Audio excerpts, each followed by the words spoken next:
Assalamualaikum warahmatullahi wabarakatuh. Selamat siang untuk kita semua. Salam sehat untuk mahasiswa-mahasiswa generasi terbaik bangsa yang ada di Fakultas Hukum UPN Veteran Jakarta. Pada kali ini, dan ini adalah pertemuan perdana kita dalam mengawali perkuliahan ilmu perundang-undangan yang diampu oleh saya sendiri. Saya bernama Dr. Kaharudin yang akan mengampu mata kuliah ilmu perundang-undangan untuk semester ini, dan pada hari ini kita akan bertemu pada sesi perdana ini, yakni ingin mengupas tuntas terkait dengan pemahaman ilmu perundang-undangan. Bagaimana kita memahami ruh daripada ilmu perundang-undangan itu. Peraturan perundang-undangan itu seperti apa, sistemnya seperti apa, prosesnya seperti apa, sampai selesainya sebuah menjadi peraturan perundang-undangan. Itu yang akan menjadi bahasan kita pada pertemuan perdana ini. Baik, yang pertama saya ingin menyampaikan pada adik-adik sekalian bahwa sebelum memahami sebuah narasi ilmu peraturan perundang-undangan, perlu kita memahami atau mendapatkan informasi atau sebuah definisi daripada peraturan perundang-undangan itu.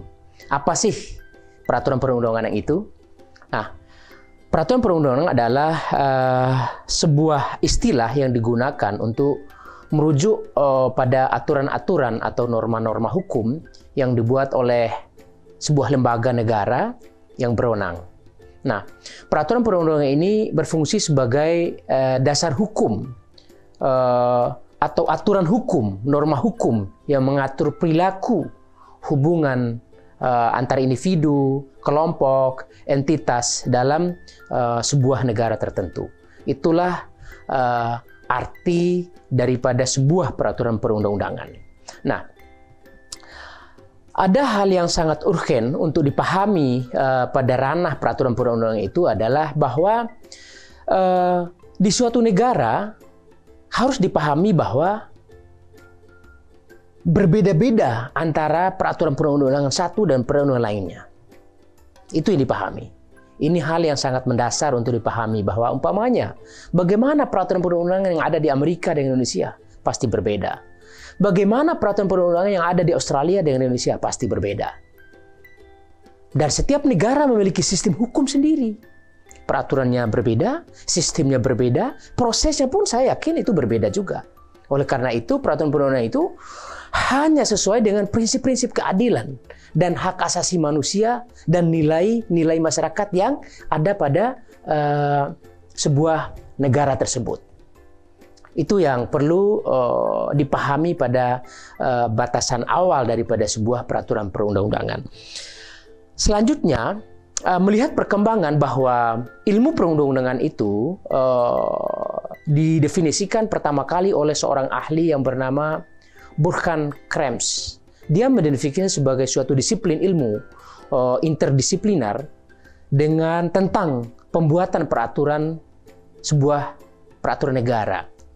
Pendapat ini didukung oleh koleganya Weiner dan Peternal. Nah, ilmu pengetahuan perundang-undangan adalah ilmu yang sifatnya interdisipliner yang saling berkaitan dengan ilmu-ilmu lain. Dan ilmu pengetahuan perundang-undangan itu tidak berdiri sendiri, selalu ada kaitannya, ada hubungannya, ada korelasinya dengan ilmu-ilmu lain. Ilmu hukum, ilmu sosial, ilmu politik pun ada narasi ataupun korelasinya dengan ilmu perundang-undangan. Mahasiswa sekalian, bahwa perlu dipahami bahwa ilmu pengetahuan perundang-undangan itu merupakan bagian dari ilmu hukum yang bukan bersifat dogmatis, yang hanya benar-benar statis. Namun dia tetapi ilmu hukumnya dalam arti luas. Kita tetap mempelajari sebuah proses daripada ilmu pengetahuan ini, bahwa ilmu itu interdisiplin. Dan di dalam suatu peraturan perundang-undangan tidak bisa terlepas dari aspek-aspek politik kekuasaan atau hubungan antar lembaga.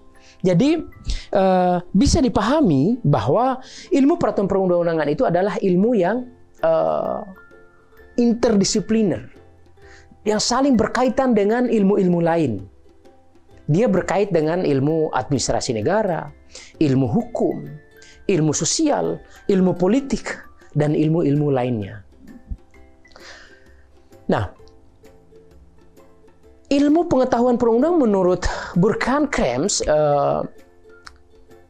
bahwa dikatakan di sana adalah teori sebuah peraturan perundang itu bersifat kognitif, yang artinya berusaha mencari kejelasan dari makna atau pengertian-pengertian itu. Ilmu perundang-undangan adalah bersifat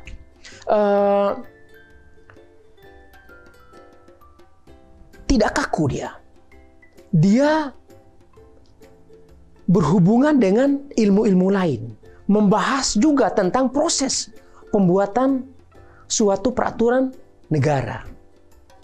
Ilmu perundang-undangan bisa dibagi dalam beberapa tahapan atau bagian. Yang pertama, proses peraturan perundang-undangan itu seperti apa? Prosesnya bagaimana?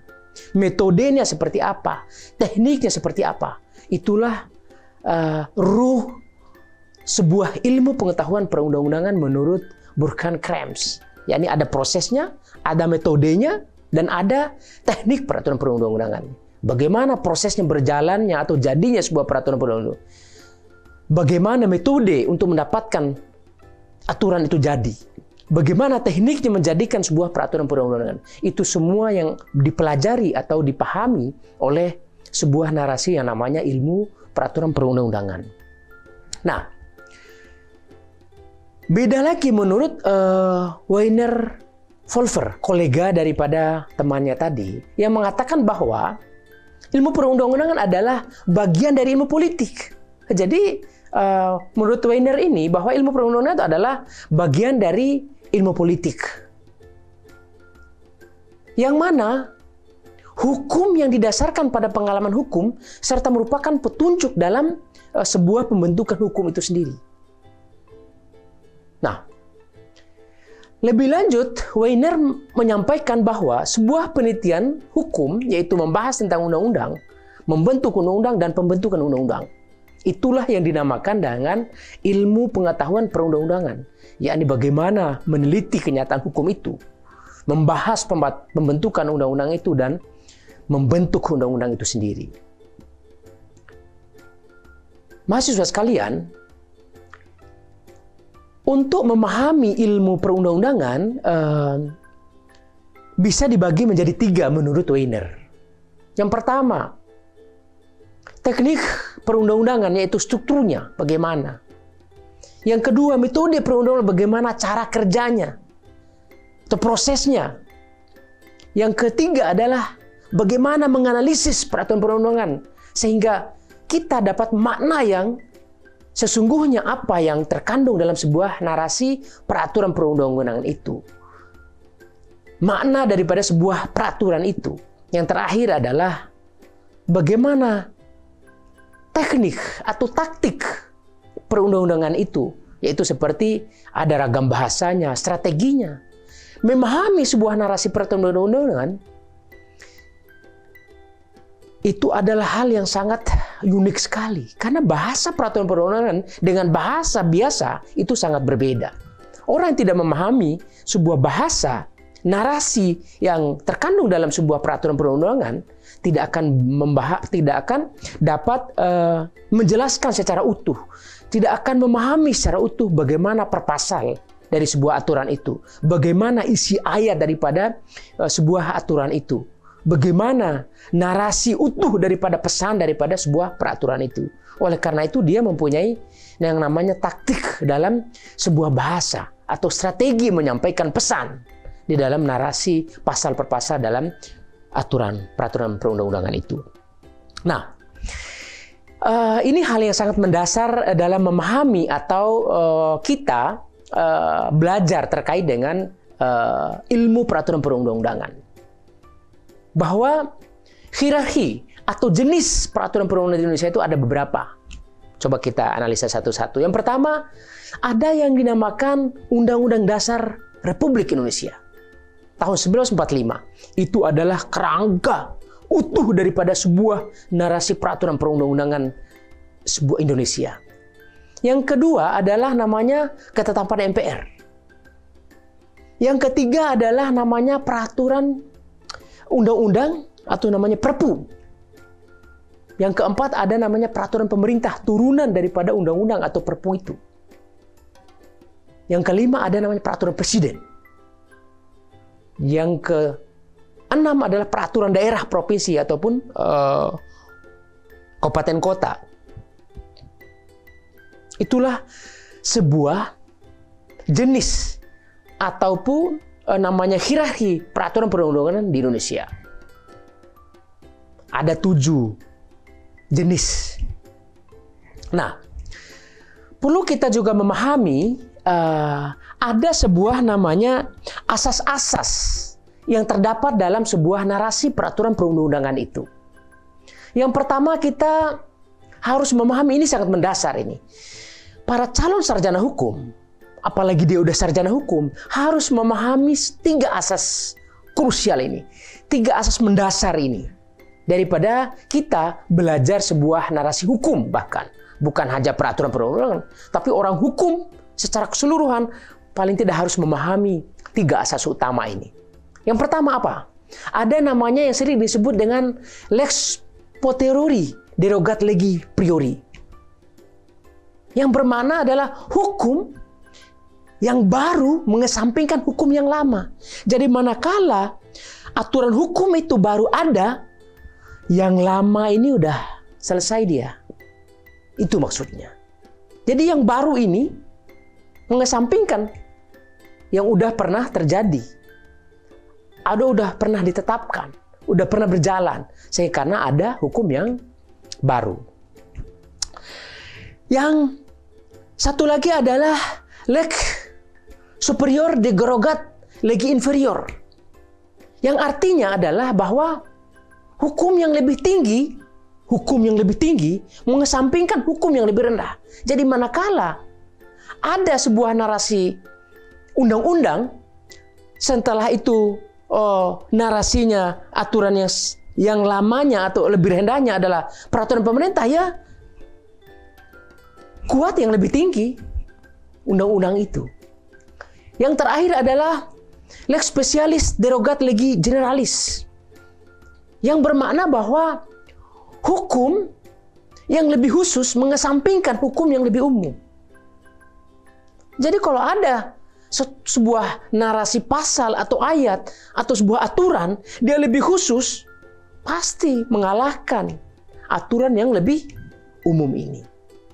Nah, 3 asas ini paling tidak harus dipahami. Harus dijawantahkan oleh mahasiswa sekalian dalam menerapkan sebuah asas-asas dalam peraturan perundang-undangan. Dalam menerapkan kapan saja Anda mengalami ataupun berproses dalam dunia hukum. Selanjutnya, ini hal mendasar dalam sebuah ilmu peraturan perundang-undangan. Yang pertama, saya mau menyampaikan bahwa tahap-tahap proses perundang-undangan itu, yang pertama ada namanya persiapan. Persiapan membuat rancangan undang-undang. Kita bicara undang-undang ini. Belum bicara PP, belum bicara perpres, dan lain sebagainya. Yang pertama, persiapan membuat sebuah rancangan undang-undang. Dalam membuat itu, ada namanya kita menyusun izin prakarsa. Ini baru persiapan ini. Ada namanya di sana izin prakarsa dulu. Setelah izin prakarsa jadi, baru kita menyusun yang namanya naskah akademik. Harus juga naskah akademik. Karena naskah akademik adalah ruh daripada apa yang menjadi dasar bahwa kita membuat rancangan undang-undangan itu.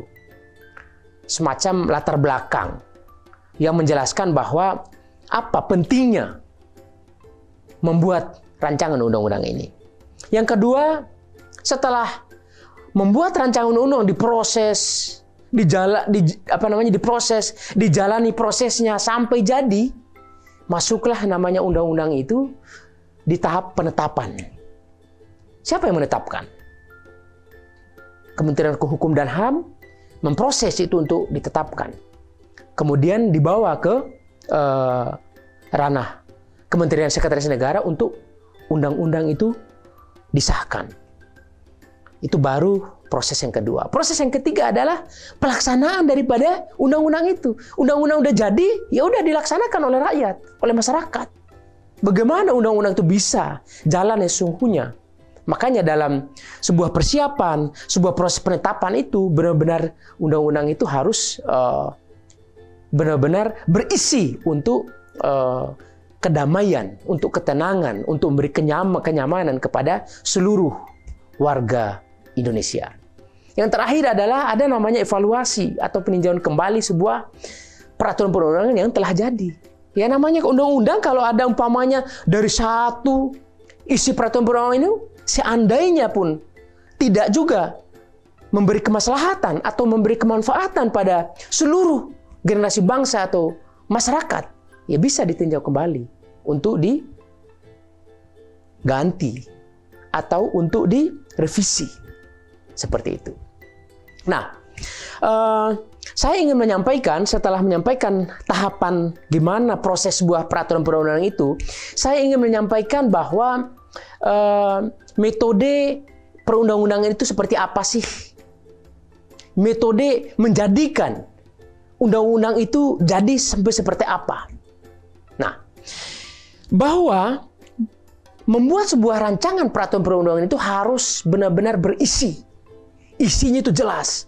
Peraturan yang mau dituangkan itu jelas. Apa yang mau kita tuangkan dalam sebuah narasi peraturan perundang-undangan itu? Bagaimana isinya itu dapat mencapai tujuan apa yang diharapkan. Itu namanya masuk dalam proses yang namanya legal drafting. Bagaimana teman-teman daripada legal drafter ini menyusun sedemikian rupa, memasukkan substansi narasi sesuai dengan pesan daripada pemrakarsa, sebagaimana pesan daripada sesuai dengan naskah akademik yang telah dibuat tadi. Nah, saya ingin menyampaikan juga pada adik-adik mahasiswa sekalian bahwa teknik perundang-undangan itu berbicara tentang apa sih? Yang pertama, saya ingin menyampaikan bentuk luarnya seperti apa sih? Bentuk dalamnya seperti apa sih? Ragam bahasa atau strategi bahasa seperti apa sih? Nah, kita akan ulas sekilas. Yang pertama, bentuk luarnya. Masalah penamaan suatu peraturan perundang-undangan itu. Ada nama, umpamanya undang-undang apa? Undang-undang kesehatan. Undang-undang narkotika. Itu namanya sebuah. Penamaan itu harus pas dengan mengunci seluruh isi daripada substansi-substansi yang terkandung dalam peraturan itu sendiri. Yang kedua, pembukaan atau pendahuluan pengertian umum harus tepat sesuai dengan substansi narasi yang sebenarnya yang mau kita arahkan daripada peraturan itu. Yang ketiga adalah ada namanya batang tubuh. Batang tubuh itu adalah pasal per pasal itu, ayat per ayat itu namanya batang tubuh. Isinya, kandungannya, perutnya suatu peraturan. Yang terakhir adalah penutup. Nah, bentuk dalam teknik peraturan perundang-undangan itu adalah sistematika peraturan, bagaimana itu urutan bagiannya, babnya, pasal per pasalnya, ayat per ayatnya, dan lain sebagainya. Definisinya juga seperti itu. Dan yang terakhir adalah ragam bahasa. Bagaimana menarasikan bahasa yang tepat sehingga yang intinya bisa dipahami oleh masyarakat awam. Buat apa sebuah narasi peraturan perundang-undangan ataupun sebuah peraturan itu bahasanya sangat melangi tapi tidak membumi dan tidak dapat dipahami oleh rakyat, oleh masyarakat awam? Itu bukan sebuah namanya peraturan yang mumpuni ataupun yang paripurna. Nah, saya ingin menyampaikan pentingnya mempelajari ilmu peraturan perundang-undangan. Ilmu peraturan perundang-undangan itu sangat penting sekali. Ya, seperti yang saya sampaikan tadi, bagaimana kita bisa memahami sebuah proses narasi sehingga bisa menjadi utuh sebuah peraturan perundang-undangan. Tanpa kita memahami atau mempelajari ilmu perundang-undangan, saya yakin undang-undang yang kita susun, proses sebuah peraturan perundang-undangan itu akan kacau, akan tidak sebagaimana mestinya. Itu yang dapat saya sampaikan. Semoga bermanfaat dan pada perkuliahan perdana ini akan bisa membawa kita pada perkuliahan-perkuliahan selanjutnya untuk dapat memahami secara utuh bagaimana proses menyusun sebuah peraturan perundang-undangan dengan mempelajari ilmu peraturan perundang-undangan. Terima kasih. Wabillahi taufiq hidayah. Wassalamualaikum warahmatullahi wabarakatuh.